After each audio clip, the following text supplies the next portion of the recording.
as possible. So countries must deliver new national climate plans by next year. Those plans must align with the international community's commitment to limit the rise in global temperature to 1.5 degrees. That means a just global phase-out of fossil fuels, which account for 85% of global emissions.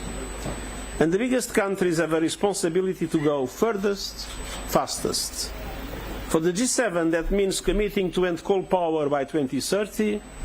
It means creating fossil fuel-free power systems and cutting supply and demand for oil and gas by 60% by 2035.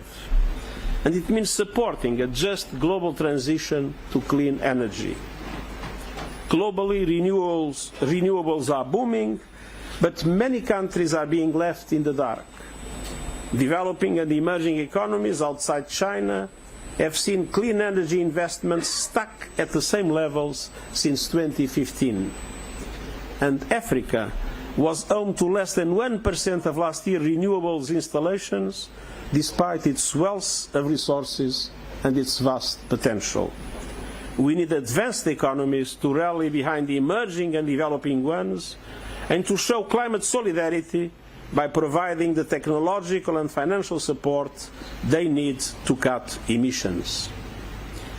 We need a clear commitment from the G7 on doubling finance for adaptation by next year and closing the adaptation finance gap. And the G7 Adaptation Accelerator Hub must be translated into concrete action by COP29 this year. We also need more systemic change, and that is the second area for G7 action. Our international financial architecture is outdated, dysfunctional, and unfair. The rich are overrepresented. The poor are underserved. It needs reform so that it better represents developing countries and responds to their needs. Reform that substantially increases the lending capacity of multilateral development banks. And reforms that change their business model so that they can provide far more finance for climate action and sustainable development and leverage massive amounts of private finance. This is particularly important for African countries, one of the items of the G7, some of whom spend more on average on servicing their debt than on health, education and infrastructure combined. And let's not forget, it is an embarrassment that Africa still has no permanent representation on the United Nations Security Council. And we must act urgently on artificial intelligence, another of the items for the G7, and the central question of governance today. These technologies are racing ahead of regulation. They are being rolled out with virtually no regard for the consequences, and they are inflaming tensions and divisions. And all this is a recipe for profound instability. AI must support human rights, sustainable development, and benefit all humanity. The independent advisory body that I appointed has identified clear priorities for AI governance. These include the creation of an international scientific panel on AI, a regular policy dialogue on AI governance, common AI ethics and standards, strengthened data governance, and global financial commitments to support developing countries. I also welcome the advisory body's recommendation for a new small, dynamic and flexible United Nations AI office which would report directly to me. We will also take full profit of the capacity of the International Telecommunications Union as demonstrated in the recent AI for Good summit. The Summit of the Future in September is an opportunity to advance progress on all these issues. And the place of G7 countries in the global economy and institutions give them a unique responsibility and opportunity to push for change. Finally, the G7 has a critical role to play in peace. Peace in the Middle East, and I welcome President Biden's recent peace initiative and urge all parties to seize the opportunity for a ceasefire and release of the hostages and prepare the ground for a two-state solution. We must also keep working for peace in Ukraine, a just peace based on the United Nations Charter and international law.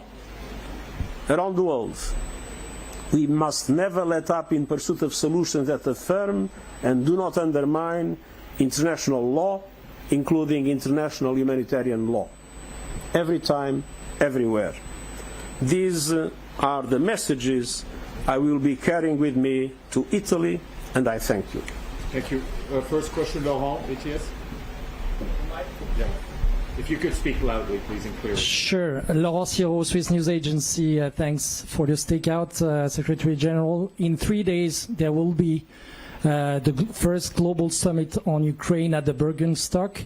Why did you choose yourself at this stage not to attend? Is it because Russia, one of the parties, is not present, or is it because it's too early? And what are your expectations for the summit? The UN will be present, but UN is an observer. And so obviously we will be represented at the adequate level and totally committed to peace in the Ukraine. But peace, as I said, peace based on the UN Charter, peace based on international law, peace based on the territorial integrity of the Ukraine. Our position is very clear. And yes, AFP? Yes, thank you. Agnès Pedro from AFP.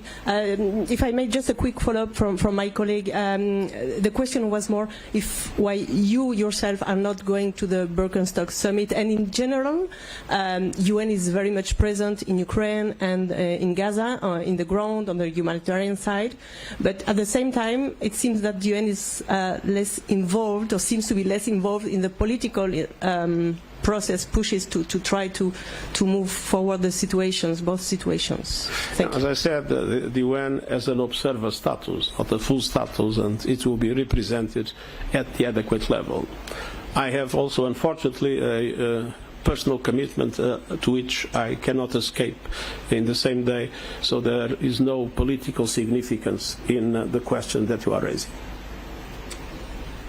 And on the second part of her question, sir. Just the second part of the second part of the question by UN political involvement in Gaza and Ukraine. The question was exactly the UN's political involvement in Ukraine and Gaza. Well, as I mentioned, in Ukraine the position of the UN is clear.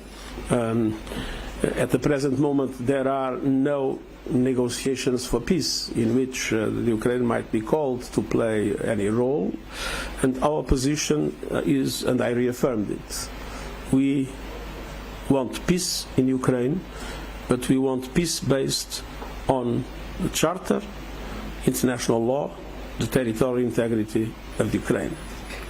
In Gaza, we are deeply committed to humanitarian aid to the population in Gaza, where UNRWA is the backbone of that support. We have faced a number of difficulties and obstacles that are well known, but that in nothing diminishes our commitment. Of course, it's extremely difficult to support a population that is under fire.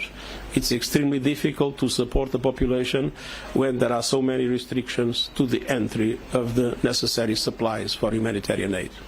Thank you. Agnes, Reuters? Right, not Reuters.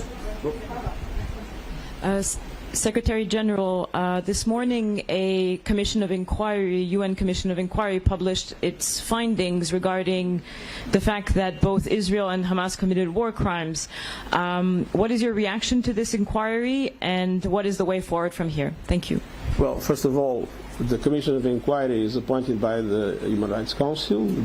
It has a specific mandate. We never comment on the work of the mandated bodies created by the Human Rights Council, but we have witnessed and we are perfectly aware of what was a unique level of destruction and unique level of casualties in the Palestinian population during these months of war that has no precedent in any other situation that I've lived as Secretary-General of the United Nations. Xinhua News Agency, right? Good afternoon, Secretary General. Welcome to Geneva. I'm Bin Jiechen from Xinhua News Agency. My question is, what is your comment on the video speech of Chinese President Xi Jinping today? Thank you. What is your comment on the speech of Chinese? You mean the speech in UNCTAD? Yes. Of course, I welcome the increased support of China to UNCTAD and also the reaffirmation by President Xi Jinping of his commitment to multilateralism and to the work of the United Nations. Laurent, le temps là. Stéphane Dussard, Le Temps. Secretary General, you've seen the results of the last European elections, and we saw the rise of extreme right parties. Are you afraid that this might have an impact on multilateralism? Thank you. Well, as you know, I'm Portuguese, and if you look at the results in my country, that doesn't apply. So that is not necessarily something to take place everywhere. But obviously, it is very important to strengthen European democracy. It's very important to strengthen European commitment to multilateralism. It's very important to strengthen European commitment to the rule of law, to the values of Charter, and to the principles of democratic societies. And I hope that that will prevail in Europe. Thank you. Yes, the young lady right here. Right there. Hello, Mr. Secretary-General. I'm Inês Amado from Jornal Económico, Portugal. You listed some of the biggest challenges we face: geopolitical divisions, conflicts, global debt, increasing levels of poverty. People say you have the most, or one of the most difficult jobs in the world. My question is, how can you imagine to deal with it in these critical times? How did you change since you took office in 2017? How do I manage these difficult times? Unfortunately, I cannot manage the difficult times. If I was able to manage the difficult times, we would not have the levels of inequality, of conflict, the climate change that we have. But what I can guarantee is our total commitment. The United Nations, as you know, has no effective power on the ground. The United Nations has not vast resources, but we have two things.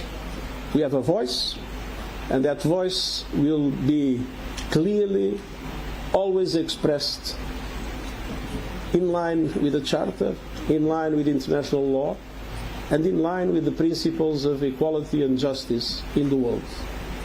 And at the same time, we have a convening power, and we use that convening power whenever it is possible to try to create avenues for dialogue and for bringing together countries to address the dramatic challenges of our time, be it climate change, be it the governance of AI, to give two recent examples, be it the situations of conflict in the areas of the world where we have the capacity to bring together the parties in conflict. Good. Thank you very much. Thank you. Okay, all the best. Thank you very much.